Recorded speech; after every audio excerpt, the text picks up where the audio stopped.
Kurnool bus traveling from Hyderabad to Bangalore. ನಾವು ಎಷ್ಟೋ ಒಂದು innocent lives with some incident happen during night time.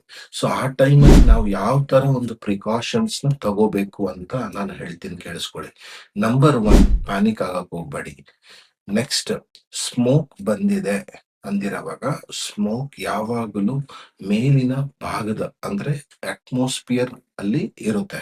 So ಕೆಳಗಡೆ fresh air ಇರುತ್ತೆ. So definitely lie down ಆಗ್ಬಿಟ್ಟು slowly ಕೆಳಗಡೆ ಸ್ವೀಪ್ ಮಾಡ್ಕಂತ just crawl yourself and reach to the exit point. So ಆ smoke ಅಲ್ಲಿ ನಿಮಗೆ ನಿಮ್ಮ ಮೊಬೈಲ್ಸ್ ವರ್ಕ್ ಆಗದೆ ಇರ್ಬೋದು due to the fog moisture on the screen. ಆ ಟೈಮಲ್ಲಿ as a precautionary measure, try to carry your mobile in a small transparent. ಯಾವುದೇ ಒಂದು ರೂಮ್ ಅಲ್ಲಿ, ನಿಮ್ ಪಕ್ಕದ ರೂಮ್ ಅಲ್ಲಿ ಯಾವುದೇ ಒಂದು ಫೈರ್ ಆಕ್ಸಿಡೆಂಟ್ ಆಗಿದೆ ಅಂದ್ರೆ definitely first don't open immediately the door.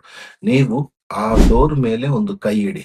So ಆ ಕೈ ನಿಮಗೆ ಬೆಚ್ಚಗೆ ಅನಿಸ್ತಾ ಇದ್ರೆ ಅಂದ್ರೆ ಫಸ್ಟ್ ಡೋರ್ ಕೆಳಗಡೆ ನಿಮಗೆ ಅಲ್ಲಿರೋ ಒಂದು ಕ್ಲಾತ್ ತಗೊಂಡು ಕ್ಲೋಸ್ ಮಾಡ್ಬಿಟ್ಟು you search for another exit to go out of that door, and the level of oxygen by itself decreases.